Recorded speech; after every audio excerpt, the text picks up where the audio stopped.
Hello everyone and welcome back to our Teacher Tip Tuesdays. My name is Miss Valerie and Happy New Year to everyone that is connecting with us. We are so excited. We are so expectant to see what God is going to do in this new year. So today we have a class called New Year, New Plans for all of you that are starting this new year and you guys don't know where to start or you don't know what things to implement. So we're going to help you out with these 3 quick and easy tips.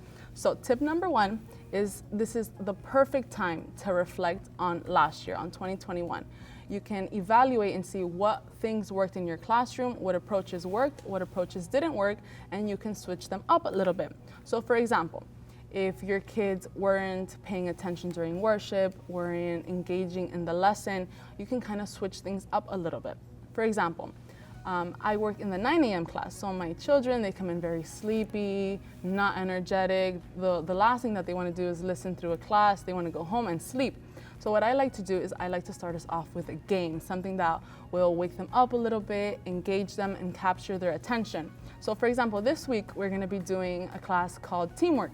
So the game that I have chosen for this week is a tug-of-war game in which they'll have to physically involve themselves and they'll be able to wake up a little bit more. They'll be able to collaborate together, which goes hand in hand with the class, which is teamwork. And they'll enjoy it, they'll wake up. So when we go into worship, it's not like a huge shock, like, oh my God, I'm going into worship, I want to go to sleep, but they'll already be like a little bit more awake and engaged with the class. Another thing that we're implementing is in the 6 p.m. we are receiving the 8 to 12-year-olds in the park. So that way, as soon as they're dropped off, they're immediately engaged with an activity. So they're burnt off a little bit more energy. So when they go into the classroom, they're more engaged, they're not as active or not as hyper as they were when they were first dropped off. So these are like 2 or 3 different approaches that you can implement even in your own classroom to see if they can help you as well. Number 2 is this is the perfect opportunity for you to reflect as a teacher. You can evaluate yourself and see what are the areas that I haven't been strong in or what are my strengths. So if you say, you know what, maybe a little bit of my weakness is classroom management, what you can do is that you can go and research what are some effective classroom management strategies. Some that I use, well, the first thing that my students do when they come into the classroom, as soon as we close the check-in, they sit down and the first thing that I do is I introduce myself and we go over the 3 basic rules that I have for my kids so that they know and they're aware what is expected of them, how they're supposed to behave, and how they're not supposed to behave.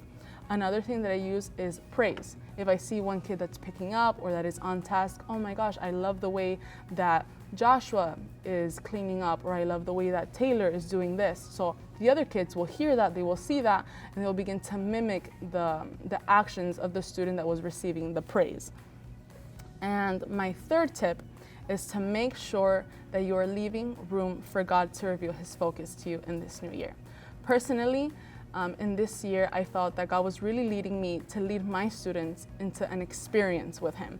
I have many students that have been born into the church, but at the same time, even though they've been in church their whole entire life, they have yet to have an encounter with God. They're just used to the routine, to the religion of it all, but they haven't encountered what it is to know their Father. So in this year in specific, it has been like an assignment for me, or the purpose in my classroom was to lead the kids to have an encounter with God, is to lead them to have an experience with who God is in their life. So make sure that you're aware that you're seeking the presence of God, that you're reading the Word of God to make sure that you are expectant, that you are on track with what God is leading you to do and what your assignment is in your classroom in this year. Always remember that you cannot pour into your student's cup unless God is pouring into yours. So make sure that we're doing what we need to be doing, which is seeking God, reading His Word, and just following and letting ourselves be guided by whatever He's leading us to do. So to go over our 3 tips is 1, this is the perfect opportunity for you to apply new approaches into your classroom, see what worked, what didn't. 2, to reflect to yourself as a teacher and see what areas you can better yourself in, what are your strengths, what are your weaknesses.